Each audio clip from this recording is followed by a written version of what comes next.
Am I awake? Am I still dreaming? Guys, some huge news in the Chicago sports world. The Bulls have traded for Nikola Vucevic. I just woke up 15 minutes ago. Zach sends me a text saying, OMG, the Bulls get Vooch.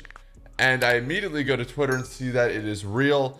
I still feel like I'm in the middle of a dream right now, but like Zach just said, in Arturas, we trust. So it's Vucevic and Alfariq Amino for Otto Porter Jr., Wendell Carter, a 2021 first-round pick, and a 2023 first-round pick. Zach, what was your initial thoughts when you saw this break? Wow. Literally, it's just, Nikola Vucevic in the 9 years in Orlando averages around 32 minutes a game, 17.5 points, 11 rebounds, about 3 assists as well.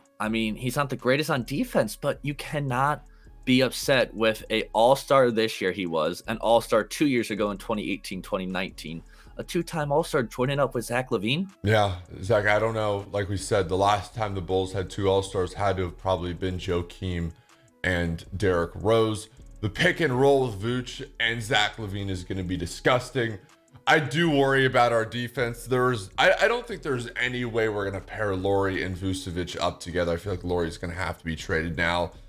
I just never in a million years. It didn't seem like the Bulls were linked to him unless I just totally missed some trade rumors. But there was Andre Drummond. But how do we end up with Vucevic, Zach?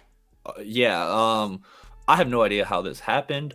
Kind of like you said, unless we just completely missed it. I didn't hear anything about this up till it actually dropped. I want to ask you, Vucevic has been shooting a career high 6.5 threes a game.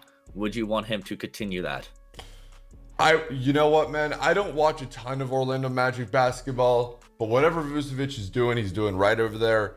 I know they're not winning a ton of games, but this is still a team that made the playoffs last year.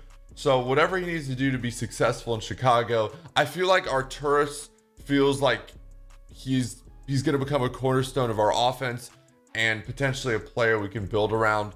So I'm very, very excited. I would love to see the Bulls make one more move and go land Lonzo Ball. And outside of that, I feel like we're ready for, hopefully, fingers crossed. Yesterday was such an embarrassment against the Cavaliers, but hopefully a couple trades and turning some things around, we'll be ready for a playoff run come April. What's your expectations for the Bulls? If there's no other moves, just Nikola, what is your expectation for the Bulls at the end of the year? I don't think we're quite good enough to win a first round matchup. I would love to say that.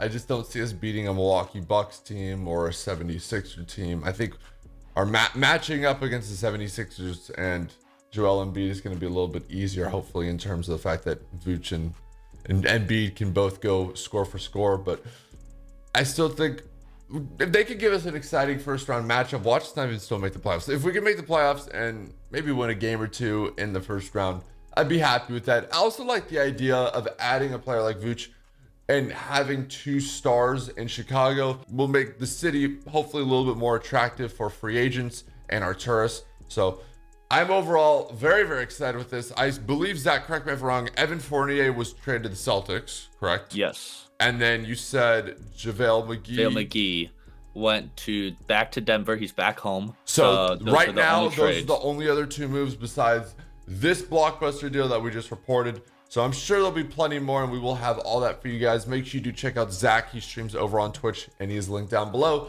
Please make sure you guys do drop a like. Make sure you guys do drop a subscription. And until next time, we'll talk to you guys soon. Peace.